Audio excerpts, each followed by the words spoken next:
One player they could lose, according to Mike DeFabo, is Minkah Fitzpatrick. He wrote in The Athletic earlier this weekend, if I'm the Steelers, I take a hard look at this position group in the offseason, speaking about the safeties.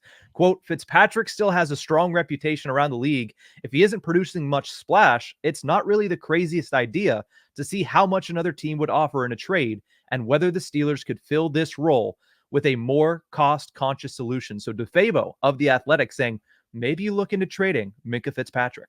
Look, I mean, the logic is there.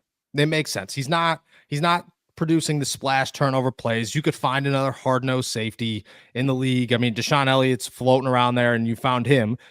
That part makes sense, and it does. Like, it benefits the Steelers if you're trying to fill your quarterback role, if you're trying to pay wide receivers, if you're really trying to boost other parts of your team. Great, as long as you are certain that you can replace Minkah Fitzpatrick with another Minkah Fitzpatrick, which I think is easier to do today than it was years ago. That being said, that is not a move the Steelers would do. And I get it. You know, all credit to DeFabo for tossing that out there and being the guy to say, hey, maybe this is like something the Steelers should consider.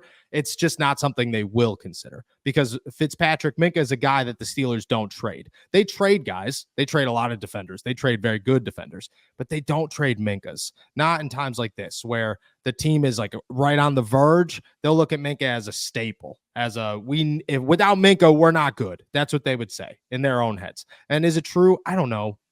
I think you definitely take a step backwards, but I also think that he's much more replaceable than he was 2 seasons ago. And maybe you get the value instead of continuing to pay him because you pay guys for contracts of what they're going to be. And that has not been the case with Minkah Fitzpatrick, unfortunately. And I think it makes sense. Would they do it? Probably not, but I do think it makes sense. Yeah. I mean, that's almost a after this year problem, right? Because you're going to have to make some room, especially if you end up going with that $30 million quarterback that we talked about at the beginning of the show. But I do think that it's something that, again, I agree. It makes sense, but he is a Steeler through and through. That's the Cam Hayward, TJ Watt, Minkah. That they're guys that come in and do everything Mike Tomlin wants them to do in the way that they want them to do it. So I feel like that's not a door they're gonna try to knock on.